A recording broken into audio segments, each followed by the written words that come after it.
Hola, buenos días a todos, bienvenidos de nuevo, ahora otra vez a la 21ª ya edición del ciclo de conferencias, ¿vale? Y gracias a todos por la asistencia. Hoy tenemos una conferencia súper interesante de Ana, o simplemente una breve descripción de quién es esta chica tan joven y que ya está llegando tan lejos tan pronto, meteórica. Ella es Ana Belén Dávila Ibáñez, que ya sabéis que es doctora en química por la Universidad de Santiago de Compostela, pero cuando ella empezó a trabajar, donde pues con el grupo que trabajaba no solamente había químicos, sino que también había físicos que estaban trabajando en ciencia de los materiales o algo así. Y pues entró el gusanillo, entró por ahí, empezó a trabajar y de hecho finalmente su tesis, que la desarrolló en ese grupo, finalmente se llegó a llamar Síntesis y funcionalización de nanoestructuras magnéticas para diferentes aplicaciones. O sea que os imagináis que el campo es el que es. Ella es experta en nanomateriales, en caracterización de nanomateriales y funcionalización para distintas aplicaciones. Estuvo en el extranjero haciendo varias estancias, de hecho estuvo en la Universidad de Melbourne, en Australia, estuvo en la Universidad de Cardiff, en el Reino Unido, después tuvo una beca Marie Curie y estuvo en París, y también desarrolló varios proyectos incluso en Grecia y en Chipre, ya muy centrados precisamente en biomedicina, claramente. Ya se estaba enfocando ya claramente hacia la biomedicina. De hecho, hoy por hoy es integrante del equipo o del grupo de investigación Oncología Médica Translacional, o UNCOMET, ¿no?, que es del Instituto de Investigación Sanitaria de Santiago de Compostela, de IDIS, y allí es responsable de una línea de trabajo que está englobada dentro de digamos, un proyecto un poco más ambicioso, y es una línea de trabajo sobre nanooncología, que es de lo que nos va a explicar, nos va a hablar en qué consiste. Y este es un grupo que, varios grupos que están trabajando precisamente en diagnóstico de cáncer, utilizando biopsias líquidas, que es el gran futuro, ¿no? Es para que sea rápido, poco costoso y mucho más eficaz. Pero ella nos va a explicar en qué consiste esto de la nanooncología, mucho mejor que yo. Así que cuando quieras, Ana, todo tuyo. Bueno, muchas gracias, Esther, y muchas gracias a todos por estar aquí hoy. Bueno, y a este ciclo de charlas que dan un poco la oportunidad de acercar el mundo de la nanotecnología, ¿no?, a todo el mundo. Y en este caso, bueno, yo voy a hablar de la nanotecnología aplicada a oncología, ¿vale? Bueno, todos sabéis que la nanotecnología nos permite manipular los materiales para tener materiales nuevos y muchas veces incluso materiales que ya existen, buscar nuevas propiedades que nos permiten aplicarlas en nanomedicina, nanoelectrónica, biomateriales, etc. En general podemos diferenciar 6 áreas principales en las que podemos aplicar la nanotecnología: física, química, medicina, biología, mecánica e informática, ¿vale? Y cada una de ellas tiene como subpartes. Si usamos química, trabajamos con moléculas, porímeros, y podemos tener tintas. Si usamos la medicina, pues podemos trabajar con la bioquímica, etc. Lo importante de todo esto es que hoy por hoy ellas necesitan coexionarse y trabajar conjuntamente para poder crear materiales cada vez mucho más aplicados. Vale, ¿y qué es esto de la nanotecnología? ¿Es una ciencia nueva? No, como todos sabéis, yo supongo que ya habréis oído hablar de este ejemplo, la copa de Licurgo, pero es muy interesante que es una copa que en sí no tiene una propiedad, es verde, pero cuando la luz incide sobre ella tiene unas tonalidades rojas y violetas. Cuando se analiza esta copa por microscopía de transmisión electrónica, bueno, se observa que en su vidrio hay nanopartículas de diferentes tamaños y diferentes materiales, que es lo que le dan esta tonalidad. ¿Esto qué quiere decir? Que bueno, los alquimistas de la época ya sabían que si manipulaban los materiales podían obtener nuevas propiedades y las explotaban, bueno, pues en este caso en la copa de Licurgo o en las vidrieras de las catedrales y de las iglesias. Hoy por hoy ya la nanotecnología es algo mucho más conocido, la sociedad lo conoce, hay un grado de nanotecnología. ¿Y en qué la aplicamos? En todo, lo tenemos en los sistemas informáticos, en los sistemas de energía, consumibles, muchísimas cremas que hoy por hoy llevan nanopartículas. Por ejemplo, las de protección solar, muchas llevan nanóxido de titanio. El sector del deporte, ¿vale? Cada vez todos conocemos las fibras de carbono, ¿no? Bicicletas mucho más ligeras pero más rígidas, bueno, importante esto, ¿no? Prendas infantiles y juguetes que tienen partículas nanopartículas de oro por sus propiedades antibacterianas y etc. Vale, pero lo importante, en nuestro caso, ¿no? Aplicación de la nanotecnología, ¿vale? Y en particular de las nanopartículas en el campo de la medicina, y hoy vamos a hablar principalmente de la oncología. Para ello, ¿qué es la oncología? Es el campo de la medicina que se dedica al estudio del tratamiento, diagnóstico y prevención del cáncer. ¿Y cómo podemos aplicar la nanotecnología para ayudar en oncología? Principalmente hay dos áreas en las que solemos investigar: el diagnóstico y la terapia. Vale, ¿qué es el cáncer? Bueno, pues el cáncer es una enfermedad, más bien es un cúmulo de enfermedades en la que algunas células del cuerpo se multiplican sin control, creando los tumores. Las células se dividen de manera normal. Hay señales externas que les dicen que tienen que parar y paran cuando ya han hecho su función. ¿Qué ocurre cuando hay una mutación, un cambio genético y se dividen sin control? Aparece un tumor. Esto es un poco lo que podemos ver aquí, ¿no? Una célula que se vuelve cancerígena por un cambio genético, se multiplica rápidamente y además tiene la capacidad de generar vasos sanguíneos, ¿vale?, que llevan nutrientes y oxígeno al tumor para que siga creciendo. Interesante esto de los vasos sanguíneos, ¿vale? Los vasos normales y los vasos tumorales son diferentes. Y esto, lo veremos más adelante, nos va a permitir dirigir las terapias al tumor. Es algo que podemos explotar, ¿vale? ¿Qué pasa también qué sigue pasando con el tumor? Bueno, pues lo que sigue pasando es que a veces las células del tumor principal se pueden desprender del mismo, viajar por torrente sanguíneo y generar la metástasis. ¿Qué podemos hacer? ¿Qué puede hacer la nanomedicina? ¿Cómo podemos ayudarnos con la nanomedicina? Pues desarrollar terapias y sistemas de diagnóstico más efectivos. Vale, bueno, pues vamos a ver cómo podemos aplicar las nanopartículas en cáncer. ¿Y qué es una nanopartícula? Todos sabéis, es una partícula con un tamaño determinado que, por su tamaño, tiene la capacidad de entrar en las células o de unirse a ellas. ¿Qué nos permite?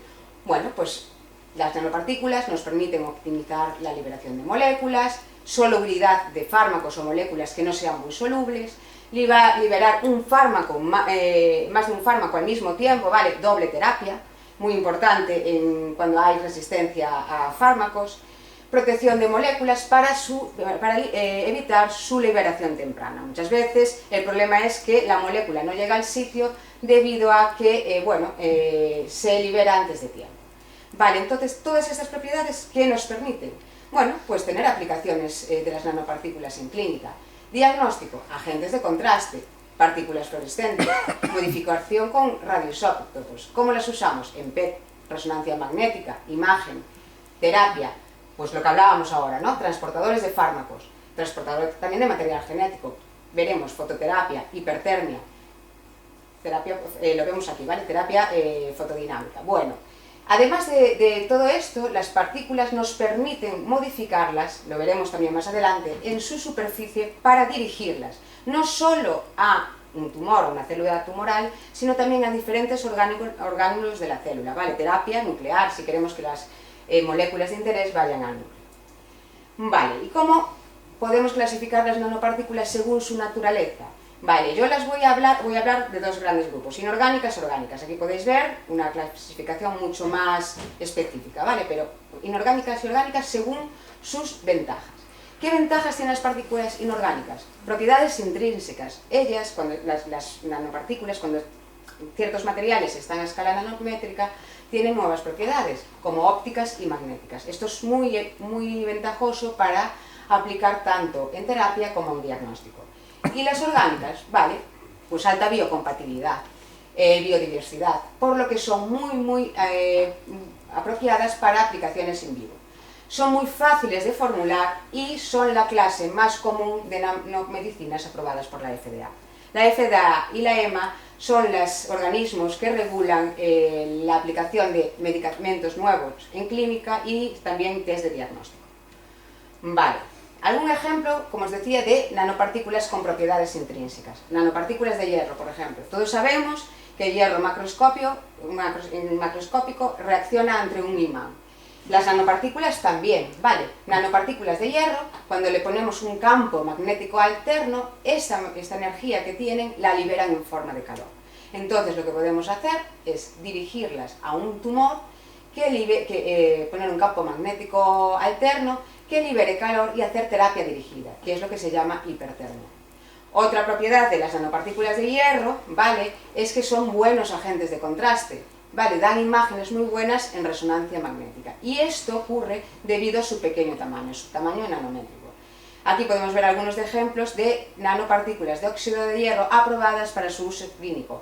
Algunas, como veis aquí, para cáncer, pero bueno, también algunas de ellas para deficiencia de hierro. Aprobadas no quiere decir también que se estén utilizando en la práctica clínica, porque muchas veces las cosas se aprueban, pero no se utilizan, ¿vale? Otro tipo de nanopartículas con propiedades que hablábamos intrínsecas, nanopartículas de oro. Las nanopartículas de oro se pueden utilizar en terapia debido a sus propiedades, pues por ejemplo, en terapia fototérmica. Son capaces de absorber luz y liberar calor. ¿Cómo las utilizamos? Bueno, pues del mismo modo que las nanopartículas de óxido de hierro, ¿vale? Terapia dirigida de liberación de calor, muerte celular. Fotodinámica es similar, absorben luz a una determinada longitud de onda y liberan especies reactivas de oxígeno, bueno, que esto lo que hace es, por estrés, mata las células. Diagnóstico, ¿vale? Debido en imagen, son muy buenas para aplicar en imagen porque debido a su alta densidad, a la alta densidad del oro generan buenas imágenes. Pero en este caso es bastante interesante sus propiedades ópticas de las que hablábamos antes, ¿vale? Lo que veíamos, nos puede ayudar a detectar material, en nuestro caso tumoral, ¿vale? Tumoral circulante, que está circulando por el cuerpo. Si tenemos unas nanopartículas de oro y las modificamos con una molécula que es capaz de reaccionar con algo que tiene un individuo enfermo, interacciona de manera específica, se agregan y dan un color violetáceo, ¿vale? Cambian de color. Como os decía antes, en función del tamaño, la forma y la agregación, las nanopartículas de oro cambian de color. Si el individuo es sano, no va a reaccionar con nada porque no lo tiene en su cuerpo y se quedan del mismo color, con lo cual no hay la enfermedad. Esta es la tecnología que utilizan muchos kits de diagnóstico, ¿vale? Por ejemplo, uno de COVID que vemos aquí, nanopartículas de oro, y bueno, algún test de embarazo también he visto que las utilizan. Pero yo no he encontrado ninguna nanopartícula de oro aprobada por la FDA ni por la EMA para su uso clínico, sino solo test de diagnósticos para su aplicación in vitro. Vale. Y en caso de las nanopartículas orgánicas, ¿cómo las podemos utilizar? Terapia y diagnóstico también, ¿vale? Se puede encargar de fármacos o de moléculas y dirigirlas específicamente a una zona de interés, ¿vale? Vemos aquí diferentes tipos de nanopartículas orgánicas, cargadas de diferentes moléculas. Interesante, además, podemos modificarlas para que reaccionen a un estímulo, al pH, por ejemplo, ¿no? Tenemos unas nanopartículas que reaccionan a un cambio en el pH y liberan el fármaco que llevan dentro o lo que queramos, la molécula. Saber que el pH células tumorales y células normales es diferente, también otra manera de dirigir la aplicación, ¿no? Y diagnóstico, en este caso tendríamos que modificarlas con algo en su exterior para que nos para que sean fluorescentes. Pero, ¿cuáles son sus características más especiales? Gran capacidad de carga, ¿vale? Lo que hablábamos, capacidad de meter moléculas con diferente solubilidad, fácil internalización. Muchas de las nanopartículas orgánicas que se generan lo hacen con lípidos, ¿vale?, que son iguales o muy similares a los de las membranas de las células. Esto hace que las células las reconozcan como algo familiar y entren muy fácil y liberen mucha cantidad de fármaco. Multifuncionalidad, lo que hablábamos antes, modificarlas. En general, biocompatibilidad, biodegradabilidad y biodiversidad. Y este es un ejemplo, ¿vale?, de cómo funciona esto, sobre todo esto de aquí. Abraxis es un fármaco que lleva dentro una droga que se ha modificado con albúmina. Albúmina es una proteína humana que lo que ocurre es que las células cancerígenas, al reconocerlo como algo habitual para ellas, son capaces de meter más fármaco y es un fármaco que se utiliza mucho actualmente en oncología. Bueno, importante, dentro de las nanopartículas orgánicas, las lipídicas son las que cuentan con más aprobaciones para la terapia contra el cáncer por parte de las agencias regulatorias del medicamento. Vale, aquí pongo algunos ejemplos de nanopartículas aprobadas y comercializadas, vale, lo que decía antes, no todas las aprobadas se comercializan. Aquí vemos algunas de ellas. cómo es la plataforma, mayoritariamente liposomas. Aquí solo pongo este estilo, ¿vale? Liposomas. Y lo que hacen es encapsular un fármaco, ¿vale? Siempre llevan una droga en su interior. ¿Cómo funcionan hoy por hoy? Vale, hay muchos ensayos clínicos y saldrán muchas nuevas formulaciones, partículas que se utilizarán, pero hoy por hoy lo que hay aprobado en cáncer, la mayoría es droga dentro de una partícula. ¿Qué les permite a esto, a los fármacos? Bueno, aumentan el tiempo de circulación en sangre. Vale, al estar protegidas, lo que evitan es que el fármaco se libere antes de tiempo y que se agregue, que no llegue al sitio porque viene el sistema inmunitario y lo destruye. Vamos, que esté protegido. Mejora la captación y permeabilidad tumoral, lo que habíamos antes. Al tener esto, bueno, entra mucho más fácil en la célula. Y todo esto hace que se disminuya la toxicidad. Hoy por hoy, bueno, lo que os comentaba, el porcentaje de formulaciones orgánicas para terapia es muy alto en cáncer en comparación con las metálicas, aunque vemos que sus propiedades son como mucho más interesantes, ¿no? Vale, bueno, en general, ¿qué tenemos? Muchos fármacos, ¿vale? Aprobados para bastantes fármacos aprobados basados en nanotecnología para cáncer. Estos tal vez sean de los más utilizados. Pero, ¿qué ocurre? Que, joder, se investiga mogollón, todo el mundo quiere hacer, ¿no? Todos queremos hacer nuevas terapias para el cáncer, bueno, es algo que nos preocupa a todos, pero por mucho que investiguemos, muy pocos fármacos llegan realmente a ser utilizados. Fijaros que de todo lo que se investiga, del 94% de los fármacos que llegan a la fase 1, las fases son como los pasos que hay que seguir para que un medicamento llegue a ser aplicado, ¿vale? Solo el 53% llega a fase 2 y solo el 18% a fase 3. Y en Estados Unidos únicamente el 7% de los medicamentos, o sea, el 7% se basan de los medicamentos que hay, están basados en nanotecnología o nanopartículas. El resto son las moléculas en sí, química, ¿no?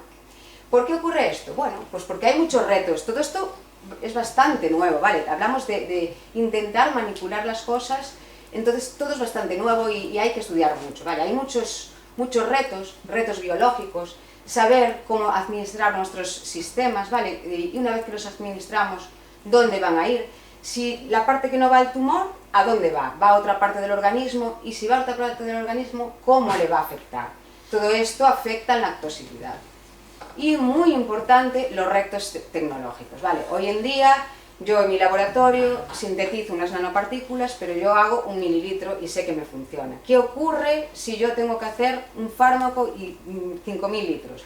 ¿Esto realmente va a ser escalable? Tenemos que pensar en esto ya desde desde el punto inicial, ¿vale? Intentar ver que realmente lo que yo tengo lo puedo escalar. Otra cosa, la reproducibilidad. Yo misma, cuando hago unas nanopartículas hoy y dentro de una semana, normalmente no son exactamente iguales. Y si las hago yo y mi compañera, tampoco. Esto es un tema que también hay que trabajar lo antes posible. Y estabilidad. ¿Qué pasa con una nanopartícula que lleva un medicamento dentro? Vale, en mi laboratorio yo la uso durante 15 días, un mes, 2, y me funciona, sé que es estable, la guardo en la nevera, bueno, funciona. Pero si esto va a ser un fármaco que tengo que distribuir mundialmente, que tengo que guardar durante mucho tiempo, pues todo esto también es un reto, ¿vale? Son retos que tenemos que solventar. Y el estudio y el diseño de los experimentos. Cada vez se hace más hincapié en esto, porque cada uno, bueno, todos nosotros estamos en nuestro laboratorio, sabemos que queremos una nanopartícula que haga esto, que tenga esta carga positiva, negativa, y todo funciona, ¿vale? Lo tengo en agua, lo tengo en plasma, bueno. Pero, ¿qué pasa cuando esto lo llevo a in vivo? Primero en células, ¿vale? Después en ratones, animales más grandes, seres vivos, ahí. Entonces todo esto hay que tenerlo muy en cuenta y es muy importante trabajarlo cuanto antes, ¿vale? Cuando ya sabemos lo que queremos. Por eso es tan importante el diseño de nanopartículas según la aplicación. Bueno, pues ¿cómo hacemos esto? ¿Para qué quiero mi nanopartícula? Esto es lo inicial. ¿Para diagnóstico? ¿Para terapia? ¿Qué tipo de diagnóstico? ¿Qué tipo de terapia? Importante, in vivo o in vitro, porque si yo quiero diagnóstico in vitro, hago un test, no necesito una partícula que sea ni super ni nada, que sea biocompatible. Puedo ir a unas nanopartículas inorgánicas de oro, por ejemplo, que vimos que se utilizaban en test de diagnóstico. En cambio, si yo tengo un problema de que quiero utilizar un fármaco, pero no es soluble en medios acuosos y sé que en la sangre se me va a agregar, pues a lo mejor puedo ir a este estilo de nanopartícula, ¿vale? Selecciono algo que me permita guardarlo, encapsularlo, hasta que llegue al sitio al que tiene que llegar. Bueno, este esquema es un poco el mismo, pero pues lo que decimos, vale, yo quiero que una partícula que libere calor, bueno, pues tendré que ir a una partícula magnética. Que libere el fármaco ante un estímulo externo, pues a lo mejor una partícula orgánica, ¿vale? Importante, qué quiero y qué partícula voy a utilizar. Vale, y una vez que sé qué partícula voy a utilizar, ya sé que quiero una partícula que libere calor o una partícula orgánica que me proteja el fármaco, ¿cómo llega esa partícula a donde yo quiero? En nuestro caso, al tumor, a las células tumorales. Bueno, hay diferentes vías de administración. La vía local, que será la más sencilla, ¿no? La aplicamos. La vía de la administración oral y la sistémica, ¿vale? Que es la más utilizada normalmente, intravenosa. ¿Qué hablábamos antes? ¿De qué hablábamos? Que los vasos tumorales y los vasos sanos son diferentes y esto lo podemos explotar, ¿vale? Podemos aprovecharnos de esta propiedad. ¿Cómo funciona esto? Bueno, pues esto es un vaso sano, ¿vale? Donde vemos las células que se llaman endoteliales. Lo que hay que fijarse es que tienen una estructura ordenada. En el caso de un vaso tumoral esto ya empieza a cambiar un poco, ¿vale? Vemos que se destruye, bueno, y lo que ocurre es que se rompe y puede permitir que si las nanopartículas son de un tamaño y una carga específica, se queden retenidas en el tumor de manera específica, ¿vale? Por tanto, esto se conoce, ¿vale? Que tengamos partículas de un tamaño determinado y que queden retenidas en el tumor por esta característica se llama efecto de retención y permeabilidad aumentadas. Esto se llama direccionamiento pasivo, ¿vale? Esto es la nanopartícula con un fármaco o no, porque si es magnética pues podría utilizarse simplemente para hipertermia y sin tener que ponerle un fármaco. Pero, y si queremos ser más específicos todavía, podemos hacer lo que se está trabajando también ahora, que es un direccionamiento activo.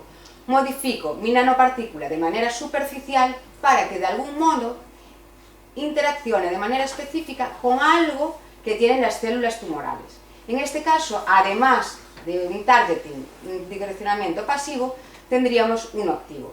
¿Esto qué va a hacer? Aumentar la captación de los fármacos, bueno, porque va a ser más directo en las células tumorales, alta especificidad y eficacia, menos efectos secundarios, menos toxicidad, pero bueno, por supuesto son más difíciles de sintetizar. Al final tenemos que tener una partícula y modificarla, ¿vale? Y cuanto más modifiquemos nuestro sistema, más difícil que lo aprueben, ¿vale?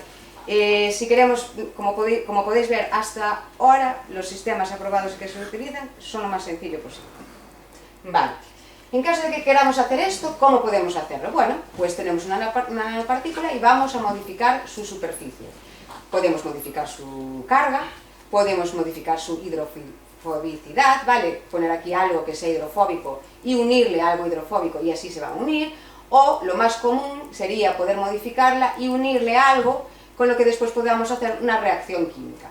Modificamos su superficie y funcionalizamos, es decir, le unimos lo que nos interesa, un anticuerpo, un péptido, lo que sea, una molécula que sepamos que se va a dirigir de forma específica a lo que queramos.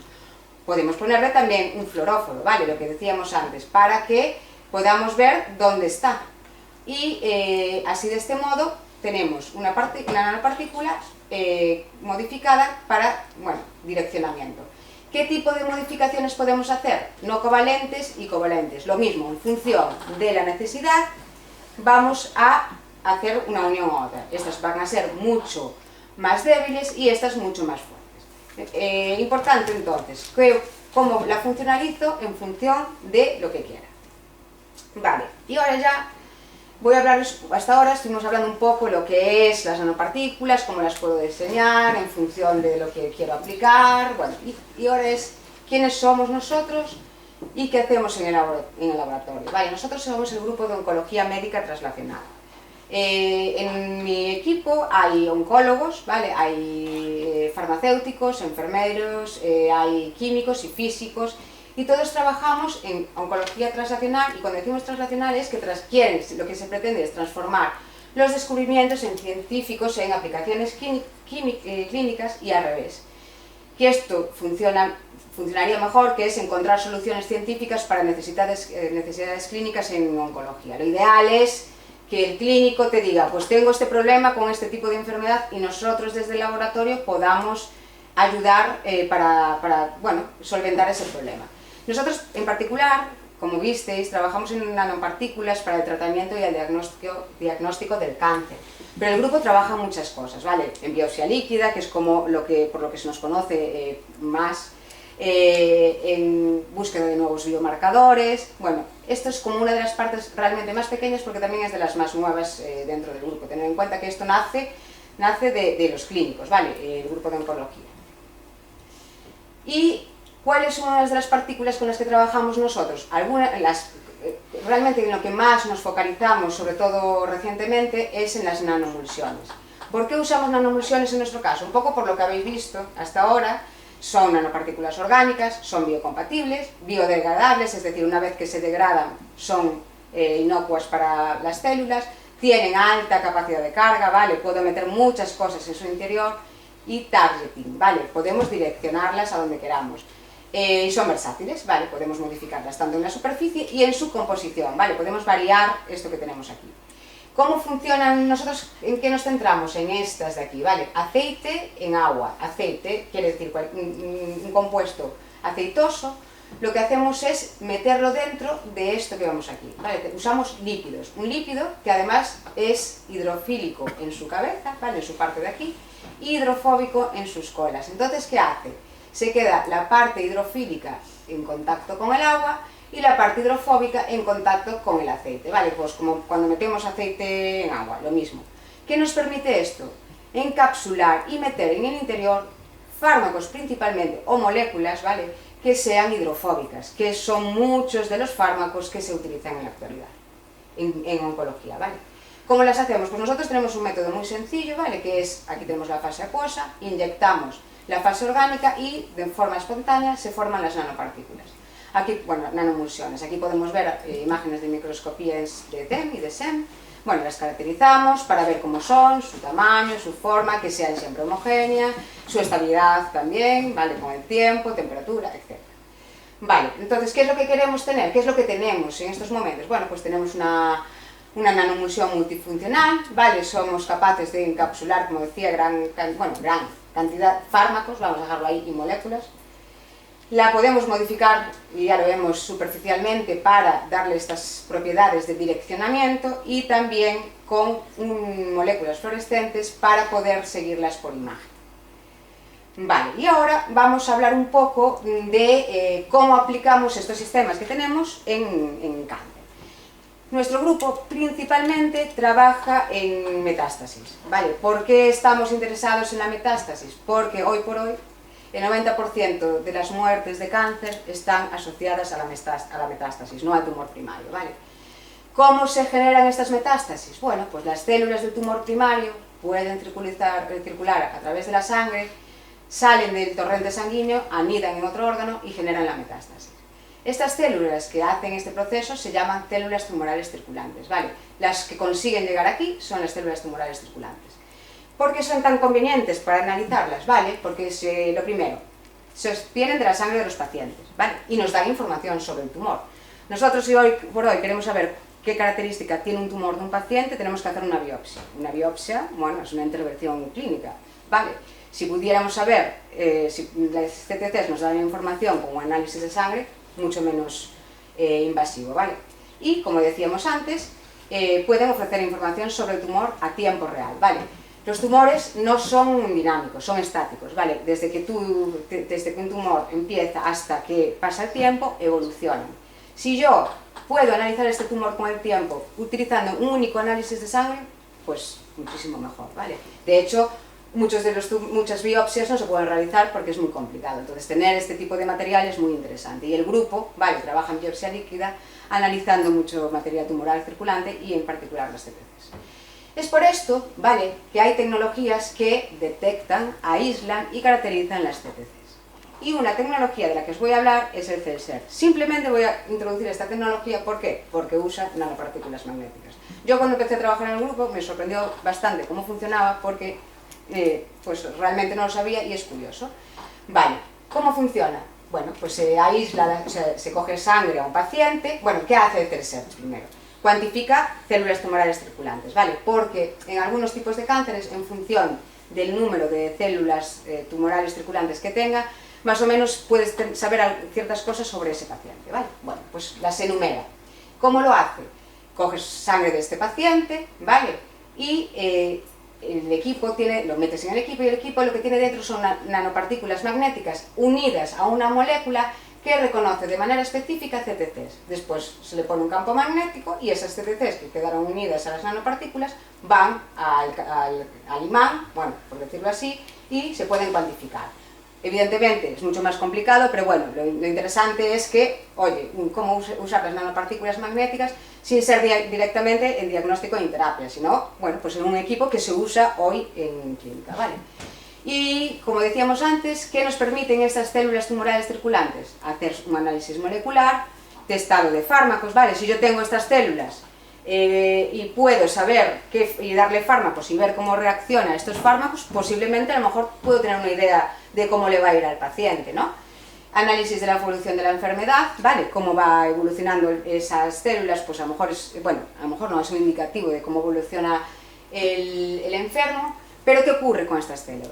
Que son extremadamente raras, ¿vale? Hay muy pocas, poquísimas en la sangre. ¿Por qué? Porque la mayoría cuando llegan aquí se mueren. Solo algunas consiguen sobrevivir y llegar a generar la metástasis. Entonces, cuando las aislamos, suelen morirse. ¿Qué ocurre? Que todo esto es muy difícil de hacer.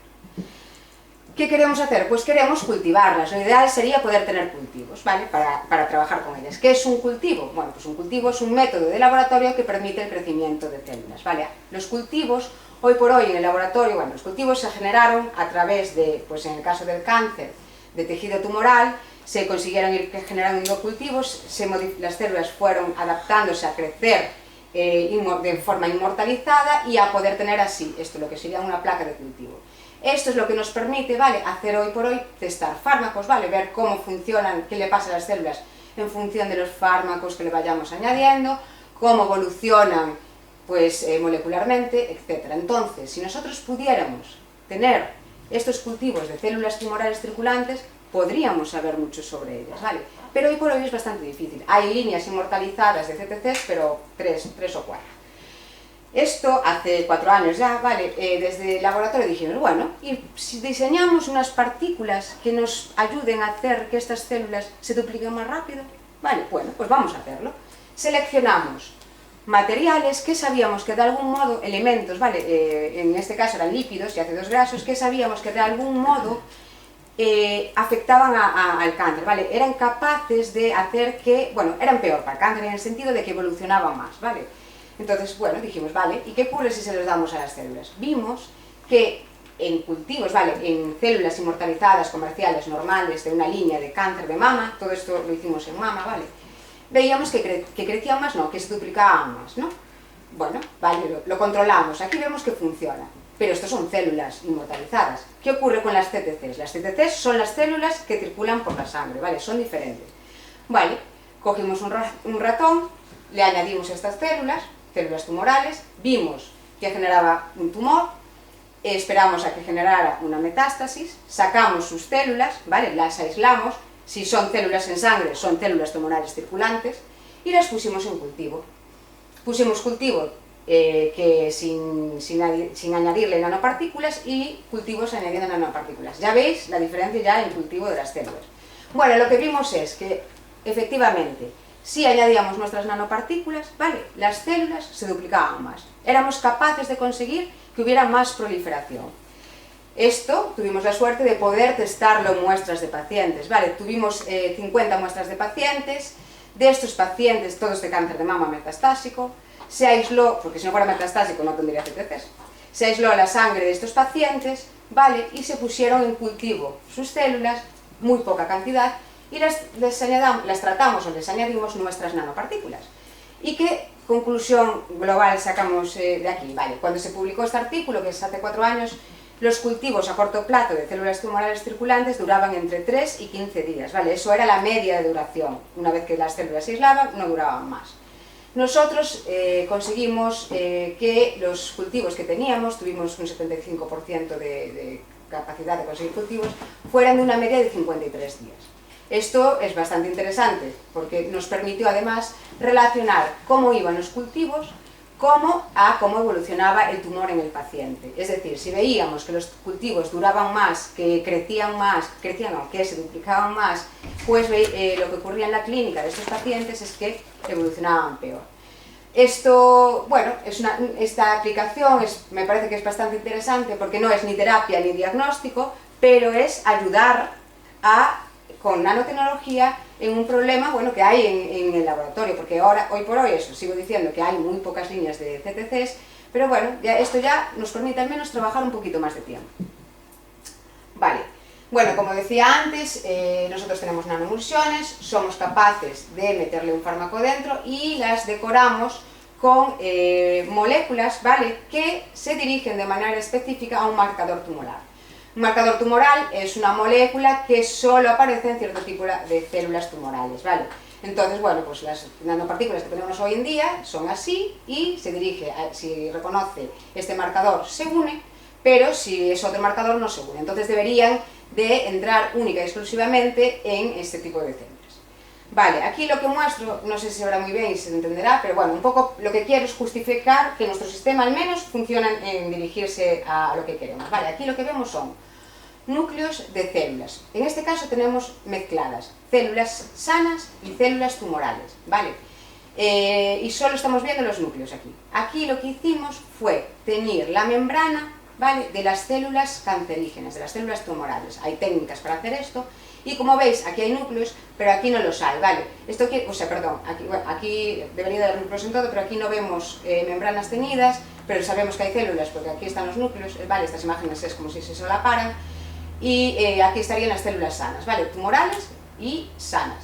¿Qué vemos? Que cuando añadimos nuestras nanopartículas, que como sabéis podemos modificar con un fluoróforo, estos son agregados de partículas, ¿vale? Una partícula sola no podríamos verla por microscopio. Entonces vemos que entran de manera bastante específica, única y exclusivamente en las células que están en rojo, que son las células tumorales. Entonces, bueno, parece que tenemos un sistema que funciona. ¿Cómo lo estamos aplicando actualmente en algunos de los proyectos que estamos llevando a cabo? Bueno, pues mira, estamos haciendo ahora un proyecto de cáncer de ovario.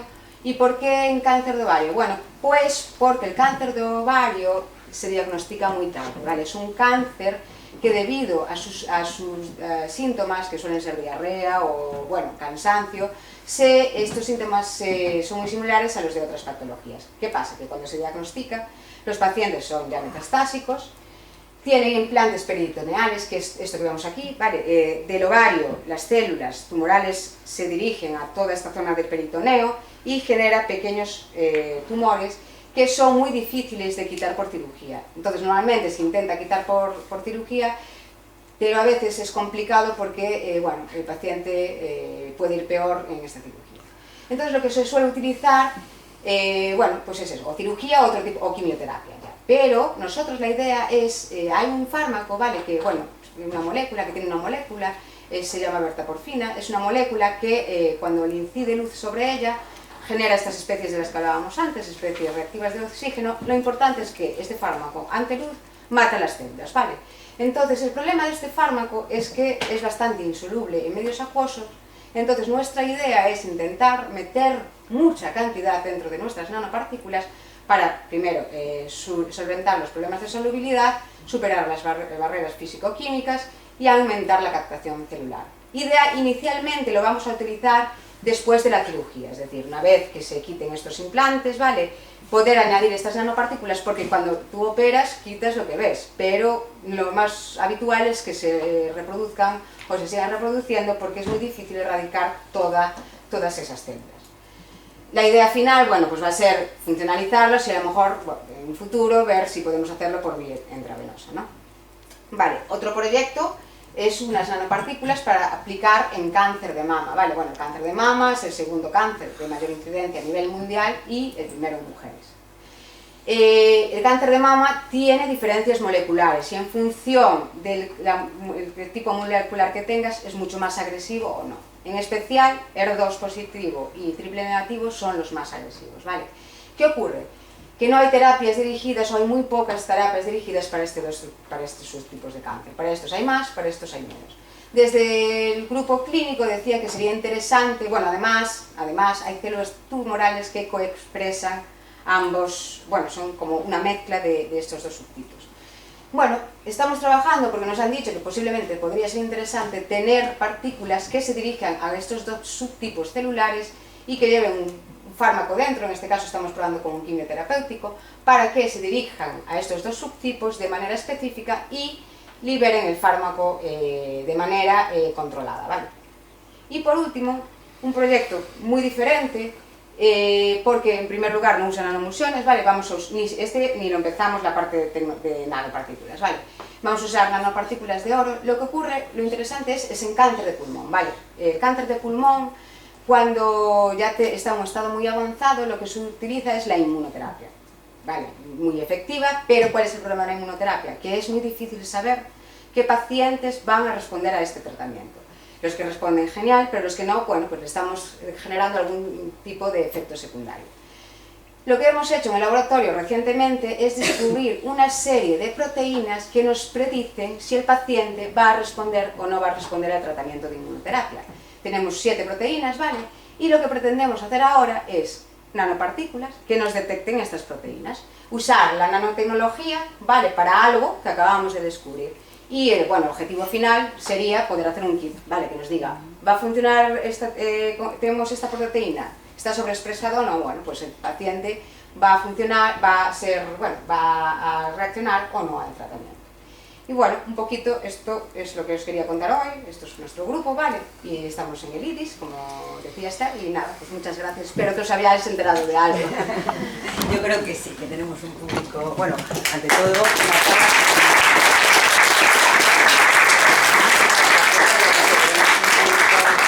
que más o menos está, como suele decir, informado.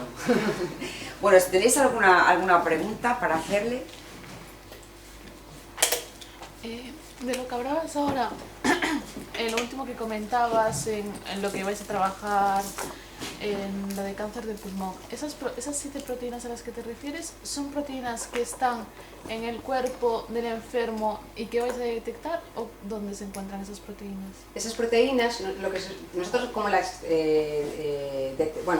como este proyecto, cómo funcionaba, sacamos sangre de pacientes, ¿vale?, con cáncer de pulmón ya, antes de la terapia. Entonces lo que se veía es que en función de si estaban sobreexpresadas o bajamente expresadas en estos pacientes, iban a responder o no. Nosotros ya sabíamos, esto es retrospectivo, quiere decir, nosotros ya sabíamos que esos pacientes habían sido positivos, o sea, habían reaccionado o no a la inmunoterapia. Analizando de manera, esas muestras de sangre ya estaban congeladas, pues pudimos ver estas proteínas. Son proteínas, ¿vale?, que están en el cuerpo de manera normal, en cualquier individuo.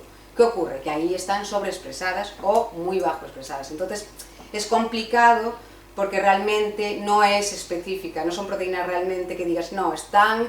Bueno, una de ellas sí que está relacionada con el sistema inmune, entonces tiene como, bueno, es tal vez una de las más interesantes, pero sí, están en general, entonces en este caso es que están sobreexpresadas y solo se medirían, claro, en los pacientes que ya sepas que tienen cáncer de pulmón.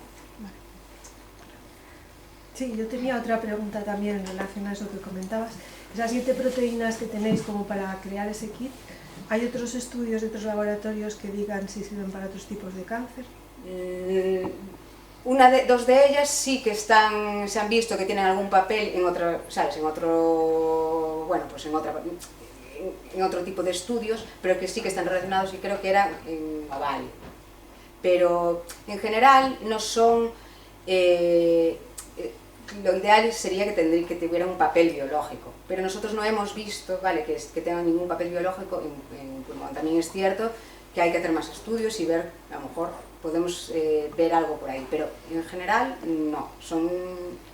Bueno, algunas de ellas son no me acuerdo muy bien, pero de proliferación, pero no tenían ningún tipo de característica. ¿Y qué tamaño muestral teníais para encontrar esa diferencia? 64 pacientes.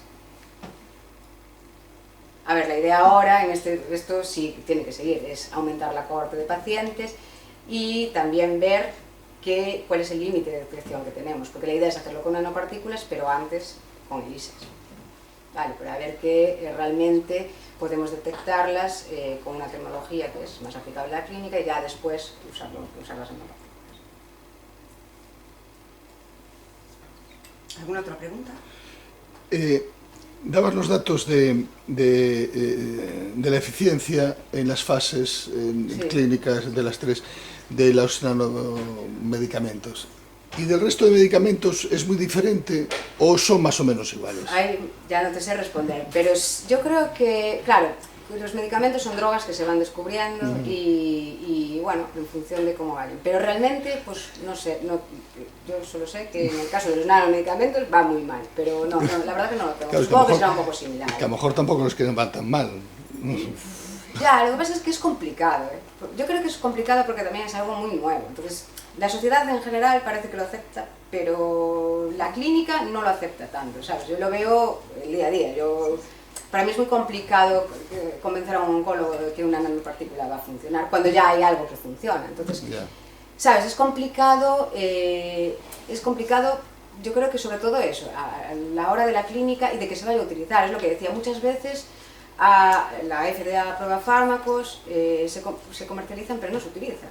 Entonces es complicado, yo creo que socialmente, que realmente de momento aún hay que hacer un poco ahí de hincapié para que se vea que realmente tiene beneficios, porque tú a nivel de laboratorio es que los beneficios son excelentes. Entonces esto está claro que tiene que funcionar. Es más, ¿os ha pasado alguna vez que un fármaco que ya esté aprobado, ¿no?, por la FDA, sin embargo no apruebe su suministro, el modo de suministrarlo a través de nanopartículas, claro, que además es mucho más dirigido? Claro, es que ese es el problema muchas veces viene de ahí, ¿no?, que realmente el fármaco está aprobado, pero si va en una nanopartícula, no. Este es el problema también que hay, por eso digo, a mí, claro que lo ideal es que poder ponerle anticuerpos, cosas que la dirijan, pero en el fondo, cuanto más sencillo es el sistema, más fácil es que se apruebe.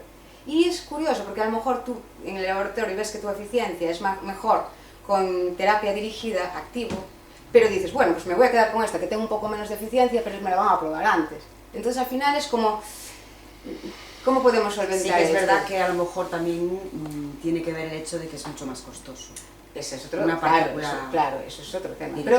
Pero también es eso, yo creo que es un poco el hecho de que, joles, como que todavía, sí, cada vez tenemos más conciencia, pero en clínica, además siempre hay si esto me funciona, ¿por qué voy a utilizar esto otro? Esto me funciona bien, entonces bueno, es complicado, la práctica clínica lleva muchos años, se están utilizando fármacos desde hace mucho tiempo, que se sabe que funcionan, también hablamos de, claro, nosotros vemos que funciona ahora, pero estos fármacos se han utilizado durante mucho tiempo, entonces saben cómo va a ser a largo plazo. Si nosotros ahora metemos un medicamento nuevo, vale, volver otra vez el estudio para saber si realmente el éxito es exactamente y garantizado. Yo creo que cuesta un poco, sí, cuesta un poco. Bueno, y aparte es complicado, ahora están los ADCs por ahí, es complicado competir con los ADCs a nivel... Bueno, también es nanotecnología, porque al final, pero meter nanopartículas contra los ADCs, bueno, y claro, la parte que a mí personalmente, claro, me parece mucho más interesante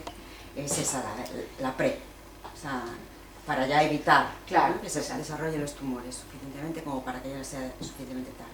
La parte de diagnóstico, en realidad yo no entiendo por qué puede ser tan complicado, porque realmente la parte de diagnóstico, en las biopsias líquidas, todo lo hacéis exo, digamos. Sí. Claro. Y entonces la FDA no tiene ningún problema para probar ningún tipo de... No, claro. Entonces yo creo que quizás ahí sea donde el más... campo... Sí, pero el hecho del uso de las CTCs clínico... Sí, también. Ahora, o sea, realmente para que se aprobara el Cell Search pasaron muchísimos años desde que se utilizaba el Cell Search en el laboratorio. Entonces es muy complicado el hecho de que... ¿Y tenéis problemas para conseguir pacientes que autoricen la utilización de su sangre para...? Yo particularmente... investigación. Claro, yo particularmente no trabajo mucho ya con... Mis compañeros trabajan más directamente con los pacientes y no, normalmente la gente es bastante colaborativa porque, bueno, todo el mundo somos conscientes de que, bueno, pues cuanto más... Al final es un análisis de sangre también, ¿sabes? Entonces suelen ser bastante participativos para los estudios. ¿Y para este tipo de análisis necesitáis una gran cantidad de sangre de un individuo para poder llegar a niveles de detección que sean bastante fiables? No, con el caso de, por ejemplo, en el de pulmón, yo creo que se sacaban 7,5 mililitros de sangre, se aísla el plasma y para esto se hizo por proteómica, 100 microlitros son necesarios, es muy poca cantidad. En este caso, 100 microlitros. 100 microlitros, pero en este caso, que son proteínas. En el caso de las TTCs es más complicado. Es más complicado. Porque claro, en 7,5 mililitros de sangre consigues 5 CTCs. ¿Qué haces con 5 CTCs? Si las consigues, porque a veces tienes una, que no quiere decir que no las hayas, quiere decir que tú no las has cogido. Entonces por eso me refería yo a los niveles de detección precisamente con las células cancerosas. Es que es muy... se hablaba de diálisis, bueno, que puedas tener más células, ¿sabes? Pero realmente el estudio de las TTCs es complicado por eso. También mucha gente pues va a otro tipo de material circulante, ¿no? RNAs, exosomas... Claro, efectivamente. No, pero bueno, yo creo que ese es el futuro. Es decir, que el día de mañana nos hagamos un análisis y igual que nos miran los niveles de colesterol, pues nos detecten si tenemos algún ICD. Bueno, eso sería ideal, ¿no? Sería lo ideal, claro, para que inmediatamente te diagnostiquen y te digan lo que tienes que mirarte. ¿Tenéis algún tipo de pregunta, sobre todo más técnica o algo así? Ella os puede responder perfectamente. Quiero saber por qué los cultivos celulares de células cancerígenas tienen un tiempo de vida tan corto. Los de las células cancerígenas, no. Lo que son líneas establecidas, no. Por ejemplo, en cáncer de mama está la MCF7, MDA, esas duran el tiempo que tú quieras. Bueno, el tiempo que tú quieras, tienes que cambiarlas, ¿vale? Pero son inmortalizadas. Las TTCs es porque una vez que salen de su ambiente, no suelen sobrevivir. Las células, para que empiecen a proliferar, tienen que tener contacto entre ellas, ¿vale? Suelen estar juntas y tienen que tener contacto. Si tú tienes 5 células, aunque las pongas en un pocillo así de pequeño, es muy difícil que estén en contacto. Y es por eso, por lo que no consiguen sobrevivir una vez que las aíslas del cuerpo. Ya es difícil, las CTCs, es que de la cantidad de células tumorales que se liberan, que sobrevivan, ya son muy pocas. Que aniden, menos todavía. Pero, claro, si tú las aíslas, muchas están muertas, bueno, otras tienes 3, y entonces es complicado por eso. Por eso el hecho de intentar que proliferen, darle algo, vale, era lo que decíamos, que hagan que metabólicamente exploten y que consigamos que proliferen. De hecho, las líneas inmortalizadas de CTCs que existen hoy en día las consiguieron unos grupos porque eran pacientes que partían de 1000 CTCs en su inicio, entonces tenían bastante material y consiguieron inmortalizarlas. Pero si no, de un análisis de sangre con 100 CTCs es muy complicado. ¿Más? Aquí la gente de nanotecnología no tenéis preguntas sobre cómo consiguen hacer esas nanopartículas o algo técnico, ¿no? Yo creo que ya entonces lo podemos dejar aquí. Pues la hora de comer. Pues muchísimas gracias, una vez a vosotros. Venga.